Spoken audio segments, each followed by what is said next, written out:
ಪ್ರಸ್ತುತ ಹಳ್ಳಿಯ ಜನರಿಗೆ, ಬಡವರಿಗೆ ಇವತ್ತು ಅದು ವರದಾನವಾಗಿರ್ತಕ್ಕಂಥದ್ದು ನಾನು ಜ್ಞಾಪಿಸಕ್ಕೆ ಇಷ್ಟಪಡ್ತೇನೆ. ಇಡೀ ಭಾರತದಲ್ಲಿ ರಕ್ತ ಕ್ರಾಂತಿ ಇಲ್ಲದೆ ಜನರಿಗೆ ಭೂಮಿ ಒಡೆಯನ್ನು ಮಾಡಿದಂತ ಆ ಕಾರ್ಯ, ಉಳುವವನಿಗೆ ಭೂಮಿ ಕಾರ್ಯ, ಅದು ಕೂಡ ನಮಗೆ ಬಹಳ ಜನತೆಗೆ ಸಹಾಯವನ್ನು ಮಾಡಿದಂತ ಕಾರ್ಯಕ್ರಮ. ಇವತ್ತಿನ ಪಡಿತರ ಸಿಸ್ಟಮ್, ಪಡಿತರ ವ್ಯವಸ್ಥೆ ಇಂದಿಗೂ ಕೂಡ ನಾವು ಅದು ಬದಲಾದ ಪರಿಸ್ಥಿತಿಯಲ್ಲಿ ಅನ್ನಭಾಗ್ಯ ಕಾರ್ಯಕ್ರಮ ಆಗಿರಬಹುದು. ಅಂದು PDS ಸಿಸ್ಟಮ್ ತಂದಿದ್ರಿಂದ ಇವತ್ತು ಅನೇಕ ಜನ ಅದರ ಅಡಿಯಲ್ಲಿ ನಾವು ಅನ್ನವನ್ನ ಕಾಣ್ತಕ್ಕಂಥ ಕಾರ್ಯಕ್ರಮಗಳು ಮತ್ತು ಆಶ್ರಯ ಯೋಜನೆ, ಅಂಬೇಡ್ಕರ್ ಯೋಜನೆ, ಸೈಟ್ಗಳು, ಮನೆಗಳು, ಇಂತಹ ಕಾರ್ಯಕ್ರಮ ಅಂದಿನಿಂದ ಪ್ರಾರಂಭವಾಗಿ ಇವತ್ತಿಗೂ ಕೂಡ ಕೆಲವು ಅರ್ಜಿಗಳು ಬರ್ತಾ ಇವೆ. ಒಂದು ಕಡೆ ಕಂದಾಯ ಇಲಾಖೆಯಿಂದ ಆಗಬೇಕಾಗಿರುವ ಕೆಲಸಗಳ ಕಡೆ ಒಂದು ಕಡೆ ನೋಡಿದ್ರೆ ನೇರವಾದಂತಹ ಸವಲತ್ತುಗಳಿಗಾಗಿ ಬಂದಂತ ಕಾರ್ಯಕ್ರಮಗಳು ಅಂತ ಹೇಳಿದ್ರೆ ಇವತ್ತು ನಮ್ಮ ಜನರಿಗೆ ನಿವೇಶನ, ಮನೆ ಬೇಕು ಅಂತಕ್ಕಂಥ ಬೇಡಿಕೆ. ಏನು 36 ಕೋಟಿ ಇದ್ದಂತ ಈ ರಾಷ್ಟ್ರ ಇವತ್ತು 135 ಕೋಟಿ ಆಗಿರ್ತಕ್ಕಂಥ ಸಂದರ್ಭದಲ್ಲಿ ಬಹಳಷ್ಟು ಉತ್ತಮವಾದಂತಹ ಕೆಲಸಗಳನ್ನ ಕಾಂಗ್ರೆಸ್ ಸರ್ಕಾರಗಳು ಮಾಡಿದೆ. ಆಗಾಗ ಬಂದಂತ ಮುಖ್ಯಮಂತ್ರಿಗಳು, ದೇವರಾಜ ಅರಸು ಕಾಲದಿಂದ ತಗೊಂಡ್ರೆ ಒಬ್ಬೊಬ್ಬ ಮುಖ್ಯಮಂತ್ರಿಗಳು ಕೂಡ ಒಂದೊಂದು ಕಾರ್ಯಕ್ರಮ ಜ್ಞಾಪಿಸಕ್ಕೆ ಇಷ್ಟಪಡ್ತೇನೆ. ಮಾನ್ಯ ಬಂಗಾರಪ್ಪನವರು ಏನು ರೈತರಿಗೆ 10 HP ಕರೆಂಟ್ ಫ್ರೀಯಾಗಿ ಕೊಟ್ಟಿರ್ತಕ್ಕಂಥದ್ದು ಇಡೀ ರೈತ ಸಮುದಾಯಕ್ಕೆ ಕೊಟ್ಟಂತ ಕಾಂಗ್ರೆಸ್ಸಿನ ಕೊಡುಗೆ. ಅದೇ ರೀತಿ ಸನ್ಮಾನ್ಯ SM ಕೃಷ್ಣ ಅವರು ಕೊಟ್ಟಂತ ಕೊಡುಗೆ ಈ ರಾಜ್ಯದಲ್ಲಿ 12 ಲಕ್ಷ ಮನೆಗಳನ್ನು ಒಂದೇ 5 ವರ್ಷದಲ್ಲಿ ಕೊಟ್ಟಂತ ಕೀರ್ತಿ ಮತ್ತು ಇಡೀ ಭಾರತದಲ್ಲಿ ಬೆಂಗಳೂರಿನಲ್ಲಿ ITBT ಮಾಡುವ ಮೂಲಕ ಆರ್ಥಿಕ ಪರಿಸ್ಥಿತಿಯಲ್ಲಿ ಮಹಾರಾಷ್ಟ್ರವನ್ನು ಬಿಟ್ಟರೆ ಕರ್ನಾಟಕ ಅತಿ ಹೆಚ್ಚು ತೆರಿಗೆ ಕೊಡ್ತಕ್ಕಂಥ ಮತ್ತು ಅತಿ ಹೆಚ್ಚು ಉದ್ಯೋಗ ಕೊಡ್ತಕ್ಕಂಥ ಕಾರ್ಯವನ್ನ SM ಕೃಷ್ಣ ಅವರು ಮಾಡಿದ್ರು. ವೀರಪ್ಪ ಮೊಯ್ಲಿ ಅವರು ಎಲ್ಲರಿಗೂ ಹಿರಿಮೆ. ಇವತ್ತು CET ತರುವ ಮೂಲಕ ಇಡೀ ನಮ್ಮ ಕರ್ನಾಟಕದ ಯುವಕರು ಭಾರತ ಮತ್ತು ಪ್ರಪಂಚದ ಅನೇಕ ರಾಷ್ಟ್ರಗಳಲ್ಲಿ ಇವತ್ತು BE, MBBS ಮತ್ತು ಸ್ನಾತಕೋತ್ತರ ಪದವಿ ಪಡೆದು ಇವತ್ತು ನಮ್ಮ ಕರ್ನಾಟಕದ ಹಿರಿಮೆ ಮತ್ತು ಉದ್ಯೋಗ ಸೃಷ್ಟಿಯಾಗಿರ್ತಕ್ಕಂಥದ್ದನ್ನ ಹೇಳ್ತಾ, ಅದೇ ರೀತಿ ಮಾನ್ಯ ಸಿದ್ದರಾಮಯ್ಯನವರು 165 ಭರವಸೆಗಳನ್ನ ಚುನಾವಣೆಗೆ ಮೊದಲು ಕೊಟ್ಟಂತ ಭರವಸೆಗಳನ್ನ ಪೂರೈಸಿ ಅತ್ಯುತ್ತಮ ಮುಖ್ಯಮಂತ್ರಿ ಭಾರತದಲ್ಲಿ ಅಂತ ಹೆಸರನ್ನು ಪಡೆದಂತ ಕೀರ್ತಿ ಕಾಂಗ್ರೆಸ್ ಪಕ್ಷದ ಕೊಡುಗೆ, ನಿಮ್ಮೆಲ್ಲರ ಆಶೀರ್ವಾದ. ಇದರ ಅಡಿಯಲ್ಲಿ ಈ ಬಾರಿಯ ಚುನಾವಣೆಯಲ್ಲಿ ಮಾನ್ಯ DK ಶಿವಕುಮಾರ್ ಮತ್ತು ಸಿದ್ದರಾಮಯ್ಯನವರ ಚಿಂತನೆ ಈ ಪಂಚ ಗ್ಯಾರಂಟಿಗಳ ಯೋಜನೆ, ಇವತ್ತೇನು ಇದ್ದಂತ ಅನ್ನಭಾಗ್ಯವನ್ನ ಹೆಚ್ಚಿಸತಕ್ಕಂಥದ್ದು ಮತ್ತು ಇಲ್ಲೇ ಇರ್ತಕ್ಕಂಥ ಮಾನ್ಯ ರಾಮಲಿಂಗರೆಡ್ಡಿ ಅವರ ನೇತೃತ್ವದಲ್ಲಾಗಿರ್ತಕ್ಕಂಥ ಶಕ್ತಿ ಕಾರ್ಯಕ್ರಮ. ಈ ರಾಜ್ಯದಲ್ಲಿ ಮಹಿಳೆಯರು ಇಡೀ ರಾಜ್ಯದ ಸುತ್ತಿರ್ತಕ್ಕಂಥ ಶಕ್ತಿ ಕಾರ್ಯಕ್ರಮದ ಫಲಾನುಭವಿಗಳನ್ನು ನೋಡಿದಂತಹ ಸಂದರ್ಭದಲ್ಲಿ ಇಡೀ ರಾಜ್ಯದಲ್ಲಿ 234 ಕೋಟಿ ಮಹಿಳೆಯರು ಇವತ್ತು ನಮ್ಮ ಬಸ್ನಲ್ಲಿ ಓಡಾಡಿದ್ದಾರೆ. ಅದೇ ರೀತಿ ರಾಮನಗರ ಜಿಲ್ಲೆಯಲ್ಲಿ 4.29 ಕ್ರೋರ್ ಇಷ್ಟು ಜನ ರಾಮನಗರ ಜಿಲ್ಲೆಯಲ್ಲಿ ಪ್ರವಾಸವನ್ನು ಮಾಡಿದ್ದಾರೆ. ಅದೇ ರೀತಿ ಚನ್ನಪಟ್ಟಣದಲ್ಲಿ 1.16 ಇಷ್ಟು ಜನ ಮಹಿಳೆಯರು ಇವತ್ತು ಶಕ್ತಿ ಯೋಜನೆಯ ಫಲವನ್ನು ಪಡೆದಿದ್ದಾರೆ. ಇದು ಒಂದು ರೀತಿ ಇದನ್ನ ಈ ಗ್ಯಾರಂಟಿಗಳು ಜನರಿಗೆ ಸಹಾಯ ಆಗಲ್ಲ ಅಂತ ಪ್ರಧಾನಮಂತ್ರಿ ಹೇಳಿದ್ರು. ಕೊನೆಗೆ ಅವರೇನಿದೆ ಪ್ರಧಾನಮಂತ್ರಿಗಳ ಮೋದಿ ಗ್ಯಾರಂಟಿ ಇದ್ರು. ಮೋದಿ ಗ್ಯಾರಂಟಿಯಲ್ಲಿ ಏನು ಇಲ್ಲ. ಕರ್ನಾಟಕದ ಗ್ಯಾರಂಟಿಗಳು ಇವತ್ತು ಹಣಕಾಸಿನ ಪರಿಸ್ಥಿತಿಯಲ್ಲಿ ಜನಸಾಮಾನ್ಯರಲ್ಲಿ ಹಣ ರೊಟೇಷನ್ ಆಗುವಂತ ಪರಿಸ್ಥಿತಿ ಬರುವ ಮೂಲಕ ಇವತ್ತು ಆರ್ಥಿಕ ಪರಿಸ್ಥಿತಿ ಸುಧಾರಿಸೋದಲ್ಲದೆ ಉದ್ಯೋಗ ಸೃಷ್ಟಿ ಕೂಡ ಆಗಿದೆ ಅಂತಕ್ಕಂಥದ್ದನ್ನ ಈ ರಾಷ್ಟ್ರದ ಅರ್ಥಶಾಸ್ತ್ರಜ್ಞರು ಇವತ್ತು ಹೇಳ್ತಾ ಇದ್ದಾರೆ.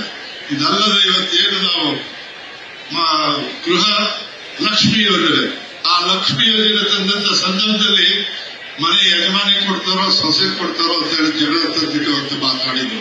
ಆದ್ರೆ ನಾವು ಹೇಳಿಲ್ಲ, ಮನೆ ಯಜಮಾನಿ ಕೊಡ್ತೀವಿ ಅಂತ ಹೇಳಿದಂತ 2,000 ರೂಪಾಯಿಯ ಆ ಒಂದು ಯೋಜನೆ ಇವತ್ತು ನಾವು ಮೊನ್ನೆ ನಡೆದಂತ SSLC ಪರೀಕ್ಷೆಯಲ್ಲಿ ಒಬ್ಬ ಹುಡುಗ ಒಬ್ಬ ದಲಿತರ ಮಗ ಇಡೀ ಕರ್ನಾಟಕಕ್ಕೆ ಮೊದಲನೇ ಸ್ಥಾನಕ್ಕೆ ಬರೋದಲ್ಲದೆ ಆತ ಹೇಳ್ತದೆ, ನನ್ನ ತಂದೆ ಇಲ್ಲ, ನನ್ನ ತಾಯಿಯ ಈ ಒಂದು ಹಣದಿಂದ ನಾನು ಇವತ್ತು ಈ ಒಂದು ಸ್ಥಾನವನ್ನು ಪಡೆದಿದ್ದೇನೆ ಅಂತ ಹೇಳಿದಾಗ ನಮ್ಮೆಲ್ಲರಿಗೂ ಕೂಡ ತೃಪ್ತಿ ಬಂದಿದೆ ಅಂತಕ್ಕಂಥದ್ದನ್ನ ಸಂತೋಷವಾಗ್ತಾ ಇದೆ ಅನ್ನೋದನ್ನ ಅನೇಕ ಜನ ಮಹಿಳೆಯರು ಅನೇಕ ರೀತಿ ಹೇಳ್ತಾ ಇದ್ದಾರೆ.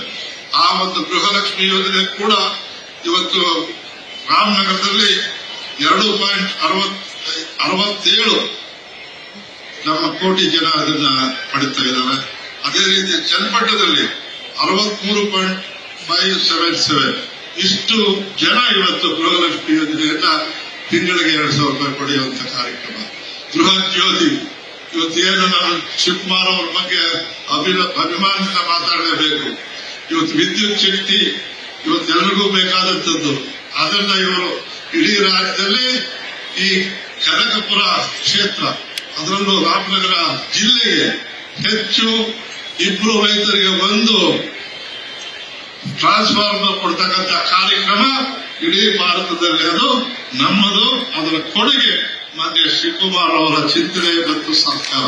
ಇದು ಕಡೆ ಮಾನ್ಯ ಬಂಗಾರಪ್ಪನವರು ಕೊಟ್ಟಂತ ರೈತರ ಕೊಡುಗೆ, ಇನ್ನೊಂದು ಕಡೆ ಮಾನ್ಯ ಡಿ.ಕೆ. ಶಿವಕುಮಾರ್ ಅವರು ಕೊಟ್ಟಿರ್ತಕ್ಕಂಥದ್ದು. ಹೇಳಕ್ಕೆ ಇನ್ನು ಬೇಕಾದಷ್ಟಿವೆ. ಇಂಥ ಕಾರ್ಯಕ್ರಮಗಳನ್ನು ನೋಡ್ತಕ್ಕಂಥ ಸಂದರ್ಭದಲ್ಲಿ ಇವತ್ತು ಅನ್ನಭಾಗ್ಯ ಈ ರಾಜ್ಯದಲ್ಲಿ ನಾವು 5 ಕೆಜಿ ಅಕ್ಕಿ ಕೊಡ್ತಕ್ಕಂಥ ಸಂದರ್ಭ ಇದ್ದಂಥದ್ದನ್ನ 7 ಮಾಡಿದಾಗ ಬಿಜೆಪಿಯವರು ಅದನ್ನ 2 ಕೆಜಿ ಕಿತ್ಕೊಂಡ್ರು. ಮತ್ತೆ ನಾವು ಅದನ್ನ 7 ಕೆಜಿ 10 ಕೆಜಿ ಕೊಡ್ತೀವಿ ಅಂತ ಹೇಳಿದಂತ ಸಂದರ್ಭದಲ್ಲಿ 5 ಕೆಜಿ ಕೊಟ್ಟು ಇನ್ನು 5 ಕೆಜಿ ಕೇಳಿದಾಗ ಕೊಡ್ತೀವಿ ಅಂತ ಹೇಳಿದವರು ಮತ್ತೆ ಅವರಿಗೆ ಕೊಡ್ಲಿಲ್ಲ. ಆದ್ರೆ ಆ ಒಂದು ಭಾಗದ 5 ಕೆಜಿ ಅಕ್ಕಿ 5 ಕೆಜಿಗೆ 174 ರೂಪಾಯಿ ಹಣವನ್ನ ನೇರವಾಗಿ ಮಧ್ಯವರ್ತಿಗಳಿಲ್ಲದೆ ಅವರ ಅಕೌಂಟ್ಗೆ ಹೋಗ್ತಕ್ಕಂಥದ್ದು ಇಡೀ ಭಾರತದಲ್ಲಿ ಎಲ್ಲೂ ಇಲ್ಲ. ಅದನ್ನು ಕಾಮೆಂಟ್ ಮಾಡಿದ್ರು ಕೇಂದ್ರ ಸರ್ಕಾರ ಕೊಡ್ತಾ ಇದೆ ಅಂತ. ಆದರೆ ಕೇಂದ್ರ ಸರ್ಕಾರ ಆಡಳಿತ ಮಾಡತಕ್ಕಂಥ ಬೇರೆ ರಾಜ್ಯಗಳಲ್ಲಿ ಕೊಡ್ತಾ ಇದ್ದಾರೆ ಎನ್ನುವ ಪ್ರಶ್ನೆಯನ್ನ ನಮ್ಮ ಸಾರ್ವಜನಿಕ ಜನರು ಕೇಳ್ತಾ ಇದ್ದಾರೆ. ಇಂತಹ ಸಂದರ್ಭದಲ್ಲಿ ಇವತ್ತು ನಮ್ಮ ಯುವಕರು ಉದ್ಯೋಗ ಬಿಜೆಪಿಯವರು ಹೇಳಿದ್ರು ವರ್ಷಕ್ಕೆ 2 ಕೋಟಿ ಉದ್ಯೋಗ ಕೊಡ್ತೀವಿ ಅಂತ ಹೇಳಿ ಎಲ್ಲಿ ಕೊಟ್ರು? 10 ವರ್ಷದಲ್ಲಿ 20 ಕೋಟಿ ಬರಬೇಕಾಯ್ತು. ಆ ಉದ್ಯೋಗನೂ ಇಲ್ಲ. ಅದೇ ರೀತಿ ಉದ್ಯೋಗ ಇಲ್ಲದೆ ಇರ್ತಕ್ಕಂಥ ಗ್ರಾಜುಯೇಟ್ಸ್ಗೆ ಇವತ್ತು ನಾವು 2,000 ರೂಪಾಯಿ 3,000 ರೂಪಾಯಿ ತಿಂಗಳಿಗೆ ಮತ್ತು 1 ವರ್ಷದ ಡಿಪ್ಲೊಮಾ ಹೋಲ್ಡರ್ಸ್ ಕೊಡುವಂತ ಕಾರ್ಯಕ್ರಮ.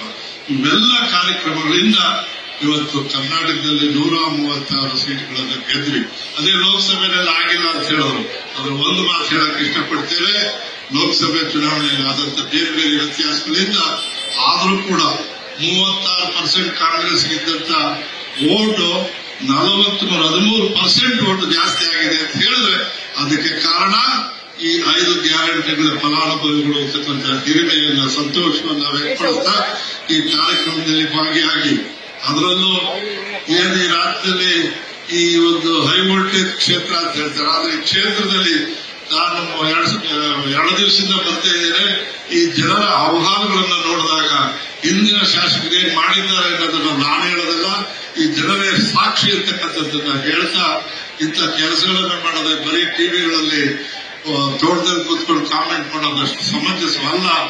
ಜನಗಳ ಹತ್ರ ಬಂದು ನೋಡಪ್ಪ ಅಂತ ಕರೆ ಕೊಡ್ತಾ ಹೆಚ್ಚು ಮಾತನಾಡದೆ ಈ ಕಾರ್ಯಕ್ರಮ ಯಶಸ್ವಿಯಾಗೋದಕ್ಕೂ ಜಿಲ್ಲಾ ಆಡಳಿತದ ಎಲ್ಲ ಅಧಿಕಾರಿಗಳು ಮನೆ ಮನೆಗೆ ಹೋಗಿ ನಿಮ್ಮನ್ನ ಕರ್ಕೊಂಡು ಕೊಟ್ಟು ಆ ಒಂದು ಬೇಡಿಕೆಗಳಲ್ಲಿ ಕರ್ತಂದಿದ್ದಾರಲ್ಲ, ಇದಕ್ಕಾಗಿ ನಿಮಗೆ ಕೋಟಿ ಕೋಟಿ ನಮಸ್ಕಾರಗಳನ್ನು ಹೇಳ್ತಾ, ಅದೇ ರೀತಿ ನಾವು 100% ಮಾಡ್ತೀವಿ ಅಂತ ಹೇಳದಿದ್ರು ಕೂಡ ಯಾವ್ಯಾವ ಅವಶ್ಯಕತೆ ಇದ್ದು ನಮ್ಮ ಕೈಲಿ ಆಗಕ್ಕೆ ಸಾಧ್ಯವಿದೆಯೋ ಅದ್ರ ಖಂಡಿತ ಮಾಡ್ತೀವಿ ಅಂತಕ್ಕಂಥದ್ದನ್ನ ಈ ಸಂದರ್ಭದಲ್ಲಿ ಹೇಳ್ತಾ ತಮ್ಮೆಲ್ಲರಿಗೂ ಶುಭಕಾಮನೆಗಳನ್ನ ಹೇಳಿ ನನ್ನ ಮಾತು ಮುಗಿಸ್ತೀನಿ.